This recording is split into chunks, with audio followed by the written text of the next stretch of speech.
Ça, c'est le micro du pasteur Bobo. Et maintenant, c'est possible de nous suivre sur Internet.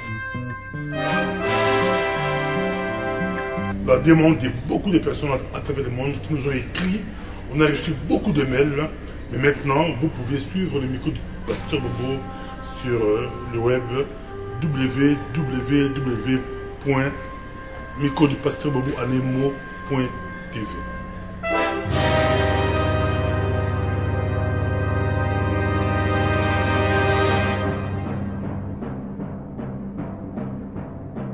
Que c'est une responsabilité du bourgmestre de veiller à la sécurité dans les lieux publics. Or, une église est un lieu public, dès lors, il faut qu'il y ait une décharge qui se produise par rapport à la responsabilité. J'ai un grand cœur pour le Congo.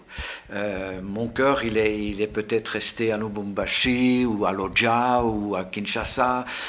J'ai beaucoup travaillé durant ma vie au Congo, j'y avais quelque chose à y donner, et j'ai collaboré avec bien des réseaux d'églises et des dénominations au Congo, mais rien que le fait que cet appel est venu de Dieu, que je me suis senti missionnaire, quelque chose à apporter là-bas en tant que Belge, parce que nous y avons fait beaucoup de dégâts. Ça prouve bien qu'il y a un désordre dans le milieu d'établissement d'églises africains. Je persiste, je signe, j'en suis absolument persuadé, puisqu'on a fermé autant d'églises brésiliennes que de congolaises, donc ce n'est pas une discrimination contre une race spécifique, non, pas du tout. À tes pieds, me voici fidèle, grand roi, pour t'adorer, t'écrire la reconnaissance de mon cœur. Mon âme et mon esprit te désirent. Viens en moi.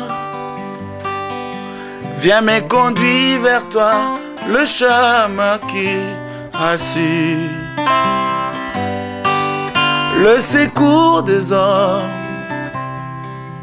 les dieux de mon salut, ma raison de vivre, le refrain de mes chants, le secours des hommes, le Dieu de mon salut, ma raison de vivre, le refrain de mes chants.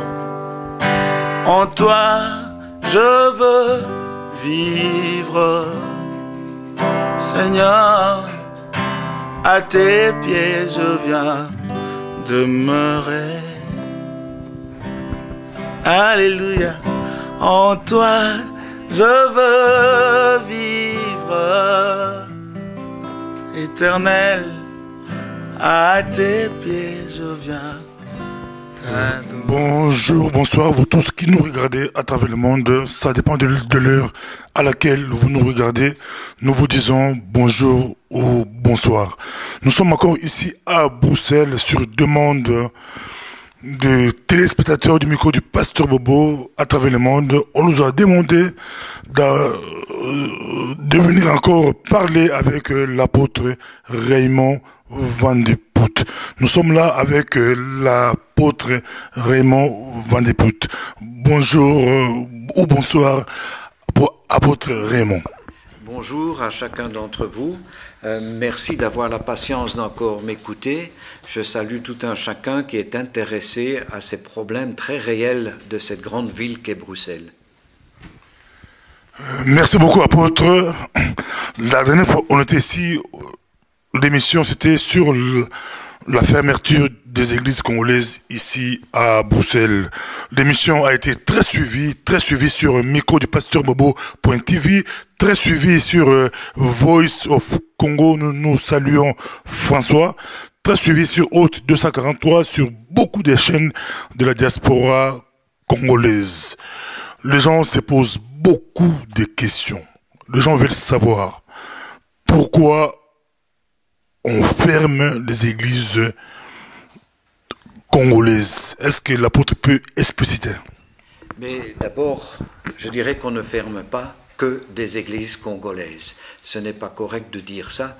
Les municipalités ferment des églises, qu'elles soient d'origine congolaise, qu'elles soient d'origine brésilienne, qu'elles soient d'origine belge, qu'elles soient d'origine peu importe lesquelles, si elles ne répondent pas aux critères de sécurité, alors on les ferme parce que c'est une responsabilité du bourgmestre de veiller à la sécurité dans les lieux publics. Or, une église c'est un lieu public, dès lors, il faut qu'il y ait une décharge qui se produise par rapport à la responsabilité et les bourgmestres, ils n'ont pas d'autre choix que si cette église ou la salle où ils se réunissent ne répond pas à ces critères de sécurité, eh bien, ils vont mettre les scellés. Je donne un exemple.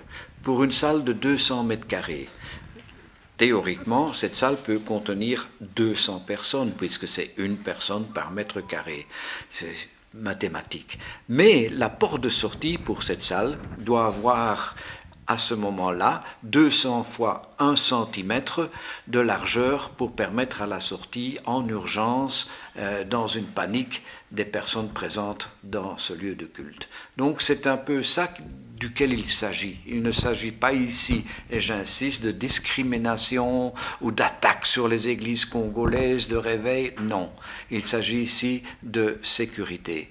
Maintenant, je peux dire aussi qu'il y a des communes qui sont plus vigilantes, qui sont un peu plus, vu le nombre d'églises qui se trouvent dans cette commune, actives dans cette recherche de défauts dans les églises. Anderlecht, Molenbeek, Schaerbeek, bien des églises congolaises se trouvent dans ces communes et je peux comprendre qu'ils pourraient s'imaginer qu'on leur en veuille. Mais ce n'est pas du tout de cela qu'il s'agit.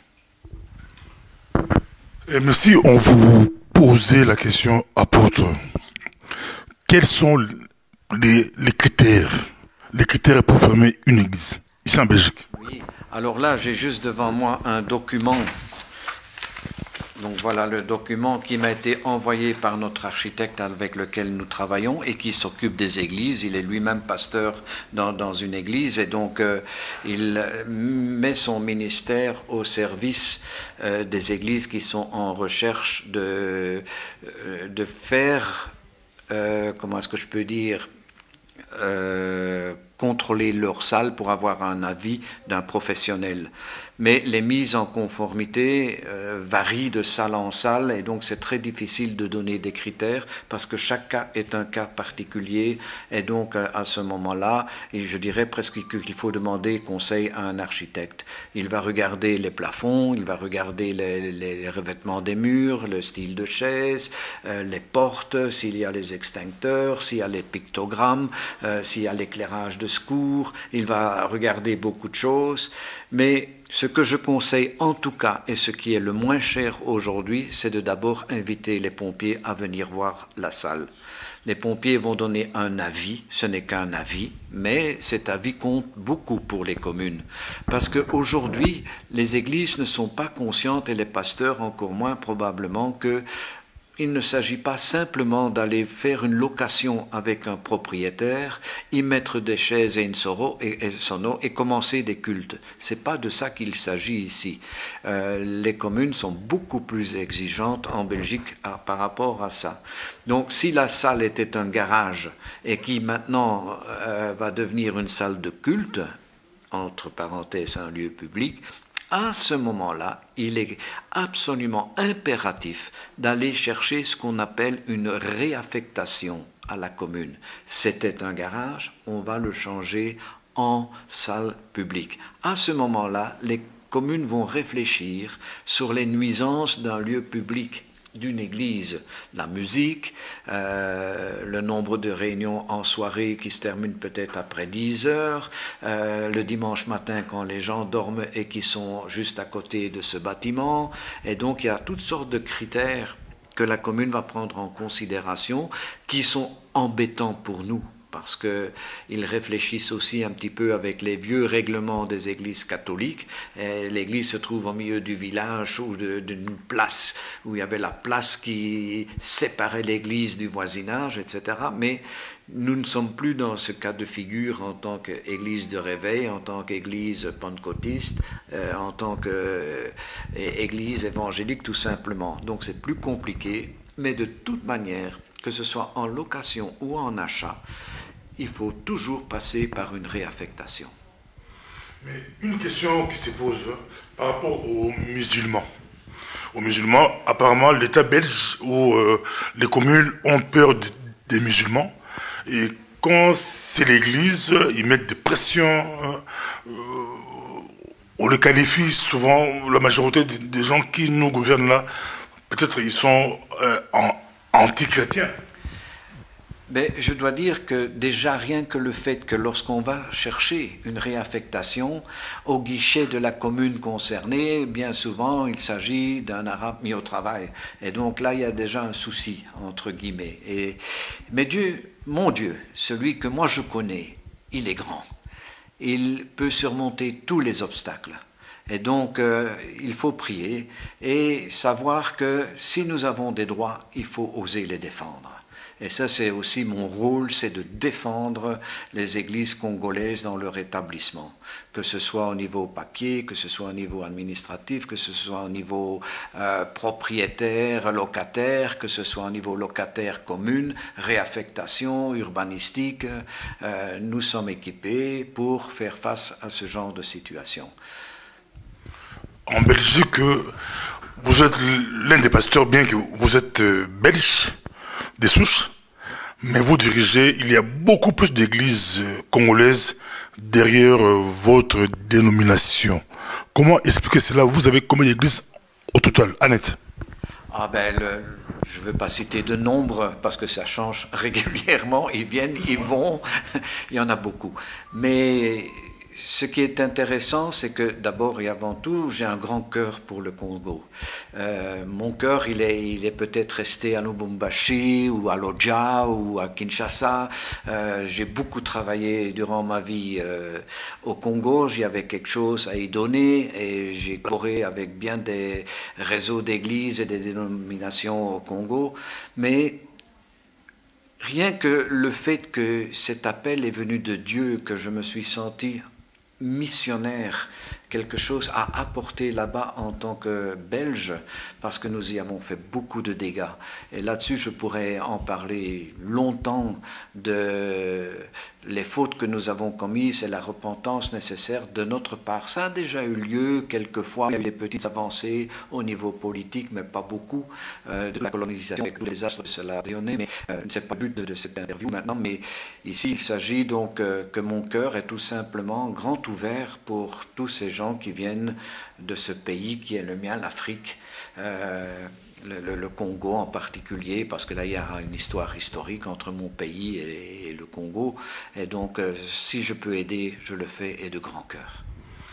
La Belgique reproche aux églises congolaises de Belgique, les salles ne sont pas conformes, mais de l'autre côté, comme j'ai dit, je viens de dire, les musulmans sont soutenus, il y a des imams qui sont payés, mais les églises congolaises ne reçoivent pas des subsides de l'État. L'État belge ne finance pas, mais l'État belge veut contrôler et fermer. C'est pas un paradoxe? Si, c'est un paradoxe, mais nous ne mettons pas des bombes autour de notre ceinture, nous ne provoquons pas les politiques, nous prions pour eux. C'est assez différent. Donc, nous ne pouvons pas nous comparer, et ce n'est d'ailleurs pas sain de se comparer à qui que ce soit aux musulmans ou aux autres. Non. Nous, Congolais, nous devons chercher notre propre identité et savoir la défendre, être en Christ. Et ça, c'est pour moi important, c'est que nous sommes en Christ. Et nous sommes dans ce en Christ, assis avec lui dans les lieux célestes, et nous pouvons, avec lui, en lui, ôter tous ces obstacles, mais seulement je suis convaincu que le Seigneur veut que nous agissions avec sagesse, avec doigté, avec droiture, avec justice, et ce n'est pas facile. On a trop facile à trouver des excuses pour les difficultés, mais il faut les surmonter. Il y a pas, c'est pas impossible, je dirais. Au contraire.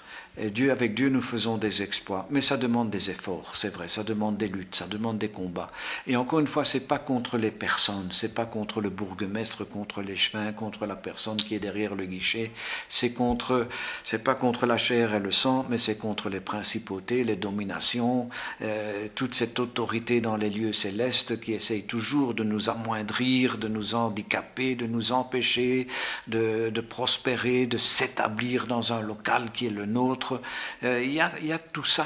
Et donc, mon conseil serait de vraiment saisir ça à bras le corps et dire, Seigneur, c'est en ton nom que nous devons nous battre, c'est pour ton nom que nous voulons une salle qui soit digne de toi. Donne-nous, Seigneur, l'endroit, donne-nous le lieu, donne-nous les moyens, donne-nous ce qui avons besoin. Nous voulons te construire un tabernacle, un lieu de rendez-vous, un temple. Seigneur, c'est pour toi que nous nous battons. Sois avec nous dans nos démarches. Et peut-être que les choses iraient mieux. Combien d'églises ont été fermées et pour les gens qui se posent des questions, est-ce que la police va commencer à passer dans les églises pour contrôler ou c'est comment? Oui, bien sûr, à ma connaissance, rien que sur une commune, il y a 18 églises sur lesquelles ont été mises les scellés. Certains, nous avons pu les réouvrir après quelques modifications et quelques mises en conformité. D'autres, non, parce que les pasteurs ont fouillé l'endroit et ont été cherchés ailleurs. Mais, encore une fois, si vous avez des problèmes au niveau urbanistique, au niveau scellé, venez me voir et nous verrons si on peut faire quelque chose. Mais sachez que le plus grand problème, c'est l'administratif, les documents, les papiers. Ils veulent, je dirais, dans un pays aussi administratif que le nôtre, surmonter cet obstacle. Mais si on demande des papiers, si on demande des statuts d'un SBL, si on demande des documents, il faut les apporter. Ça prouve bien qu'il y a un désordre dans le milieu d'établissements d'églises africaines, pas seulement congolaises, je dis bien africains, les Nigériens, trouver des salles adaptées, convenables devient un véritable défi.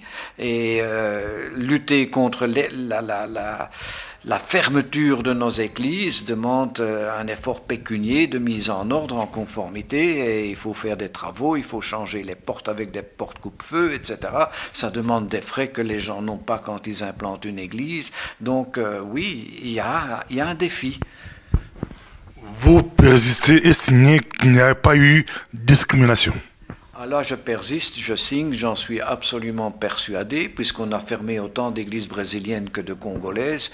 Donc ce n'est pas une discrimination contre une race spécifique. Non, pas du tout. Parlons un peu de la Belgique, rapidement. Il y a beaucoup de missionnaires congolais qui sont ici en Belgique ou brésiliens. Est-ce que c'est possible? Quelles sont les pistes que vous pouvez donner aux pasteurs, aux missionnaires africains qui débarquent pour gagner le pays, pour gagner les Belges, pour prêcher les Belges? Quelles sont les pistes? Oh là là, en quelques minutes, je donne un enseignement de 6 heures de comment atteindre le belge, parce que c'est compliqué. Et en quelques minutes, je dirais que d'abord, il faut essayer de comprendre qu'est-ce qu'il est dans son identité. Quelle est la différence qu'on peut distinguer entre un pasteur congolais ou brésilien ou autre, et qu'est-ce qu'il doit changer pour pouvoir convaincre le Belge. Et ça, c'est déjà un grand défi, parce que le Belge, derrière ce terme belge, il y a des régions différentes, des langues différentes, des cultures différentes, et déjà il faut se dire, Seigneur, tu m'appelles pour atteindre qui? Celui qui est dans la rue, celui qui est sur mon travail, le francophone, le néerlandophone, l'allemand. Seigneur, quel est l'objectif que tu me donnes, où je peux me concentrer. Et alors, il faut un peu étudier l'histoire du pays, s'informer, chercher sur Internet.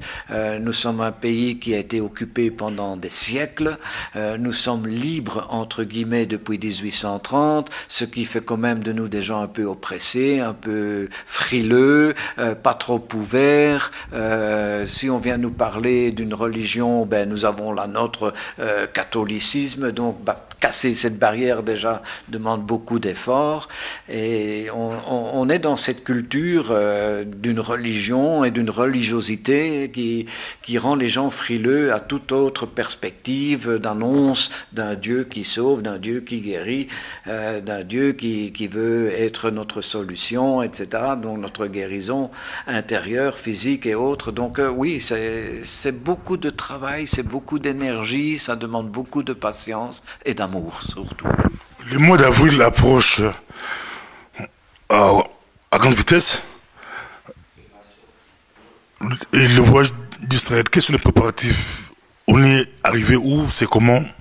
Alors les préparatifs vont bon train. J'ai encore eu une réunion avec l'ambassade hier, lundi de 10h du matin à 14h de l'après-midi. Bon, ce n'était pas le seul point à l'ordre du jour, mais on a quand même parlé de ce voyage. Les choses se mettent en place. Bien sûr, on me pose beaucoup de questions, vu que la majorité des inscrits actuellement sont des immigrants brésiliens qui parlent le portugais. On me demande si le voyage va être en portugais. Non, ce sera bien en français, avec des guides français, de francophones en tout cas, pas français mais francophones. Et oui, la langue parlée sera le français, et avec traduction pour ceux qui ne comprennent pas le français venant du Brésil. Donc voilà, en gros, ça se prépare bien, ça avance, les inscriptions rentrent, ce sera un voyage fantastique. Bientôt les élections en Belgique. Il y a un conseil de vote? Là, c'est la question piège qu'il ne faut pas poser. En tant que pasteur, nous sommes appelés à rester neutres et à ne pas prendre de position, sinon une seule. C'est la prière. Prier pour que le Seigneur nous indique. Moi, ce qui m'intéresse surtout, c'est de savoir quels sont les sénateurs qui sont pro-Israël ou contre Israël, ou les pasteurs qui sont pro-vie et non pas pro-mort, avortement, etc. Donc, ce sont sur les plans éthiques que moi, personnellement, je vais faire mon choix. Mot de la fin, et puis un petit message à la diaspora. Important que vous soyez dans mon pays pour nous aider à transformer ce pays en ce que vous voulez qu'il soit. Amen.